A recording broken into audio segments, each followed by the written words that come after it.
अस्सलामुअलैकुम फ्रेंड्स, कैसे हैं आप सब। उम्मीद है आप सब बिल्कुल ठीक ठाक होंगे। Welcome back to my channel. आज मैं आपके लिए एक नई वीडियो लेकर आई हूँ और अगर आपको ये वीडियो पसंद आए तो मेरे चैनल को ज़रूर सब्सक्राइब कीजिएगा और वीडियो को लाइक और शेयर करना मत भूलिएगा और बेल का बटन लाजमी दबाइएगा ताकि मेरी नई आने वाली वीडियो का नोटिफिकेशन आप तक बआसानी पहुँच सके।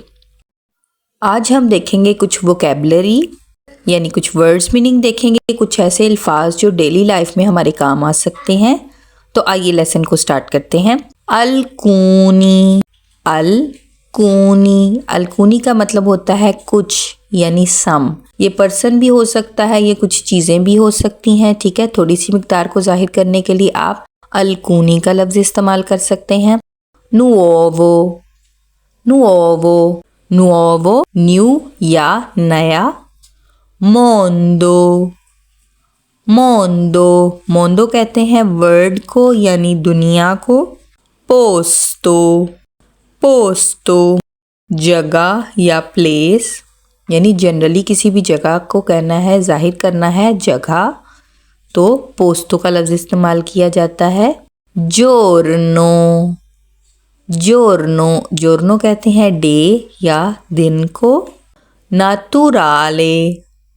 नातुराले नेचुरल या कुदरती कोई भी चीज़ होगी या फितरी कोई भी अमल होगा, यानी ये चीज़ नेचुरल है। हम जैसे कहते हैं कि ये एक कुदरती सी चीज़ है, एक नेचुरल चीज़ है, तो उसके लिए हम नातुराले इस्तेमाल करते हैं लफ्ज़। रिको। रिको, रिको कहते हैं अमीर को, रिच को। ठीक है, अमीर इंसान को रिको। लागो। लागो, लागो कहते हैं झील को यानी लेक को। छोटी सी जो झील होती है उसके लिए लफ्ज़ इस्तेमाल किया जाता है लागो। ठीक है, प्रोनंसिएशन को ज़रा आप अच्छे से याद कर लीजिएगा। अगर आप किसी भी लफ्ज़ को याद करना चाहते हैं तो बेहतर यही है कि आप उसको रिपीट करें या उसको लिख लें। अगर आप किसी भी चीज़ को लिख कर याद करेंगे तो आप उसको ज़्यादा अच्छे से याद कर पाएंगे, वो आपको ज़्यादा देर तक याद रहेगा और भूलेगा नहीं। नेक्स्ट है जी पारोला। पारोला, पारोला कहते हैं लफ्ज़ को, वर्ड को। ठीक है, कोई भी नया लफ्ज़ है या कोई भी लफ्ज़ है तो उसके लिए लफ्ज़ इस्तेमाल किया जाता है पारोला। ओन्नी। ओन्नी, ओन्नी का मतलब है हर एक। जैसे हम कहते हैं ओन्नी वोल्ता या ओन्नी जियोर्नो, हर दिन, हर दफ़ा। ठीक है, तो ये वो वाला ओन्नी है जिसका मतलब होता है हर। हर, ईच या एवरी भी आप इसको कह सकते हैं। आल्त्रो। आल्त्रो दूसरा या और, दोनों की सेंस में ये इस्तेमाल होता है। ठीक है, कि अगर आप कह सकते हैं मेरे पास एक और भी गाड़ी है तो आल्त्रो इस्तेमाल करेंगे इसके लिए आप लफ्ज़। जैसे कि हम उन आल्त्रो जोर्नो ये भी जुमले में इस्तेमाल करते हैं कि फिर किसी दिन, तो आल्त्रो यहाँ पे वो मतलब दे रहा है किसी दिन और या दूसरा।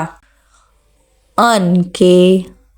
अनके, अनके का मतलब होता है आल्सो, भी। कुई। कुई, कुई का मतलब होता है यहाँ या इधर।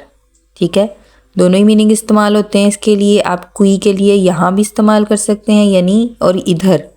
वियेनी कुई जैसे एक बहुत ही सिंपल सा सेंटेंस है, वियेनी कुई इधर आओ। बच्चों के लिए हम ये, बच्चों के साथ हम बात करते हुए अक्सर इस्तेमाल करते हैं ये लफ्ज़ जब हम बच्चों से बात कर रहे होते हैं। वियेनी कुई इधर आओ। सेगुइरे। सेगुइरे, सेगुइरे का मतलब होता है फॉलो करना या पीछा करना, किसी की पैरवी करना। उसके लिए सेगुइरे का लफ्ज़ इस्तेमाल किया जाता है। पुंतो। पुंतो, पुंतो का मतलब है नुक्ता या पॉइंट। अक्सर हम कहते हैं हाँ तुम्हारी बात में पॉइंट है, यानी कोई रीज़नेबल बात है, ये नुक्ता काबिले गौर है, तो उसके लिए भी हम लफ्ज़ इस्तेमाल करते हैं पुंतो। हाँ ये बात सच है, ये इसमें कोई पॉइंट है।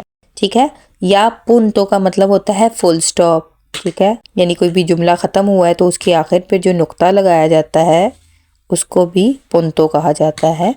आई होप आपको ये वीडियो पसंद आई होगी। अगर वीडियो पसंद आए तो वीडियो को लाइक और शेयर करना मत भूलिएगा। मिलेंगे नेक्स्ट वीडियो में, तब तक के लिए अल्लाह हाफिज़। आरिविदेरची।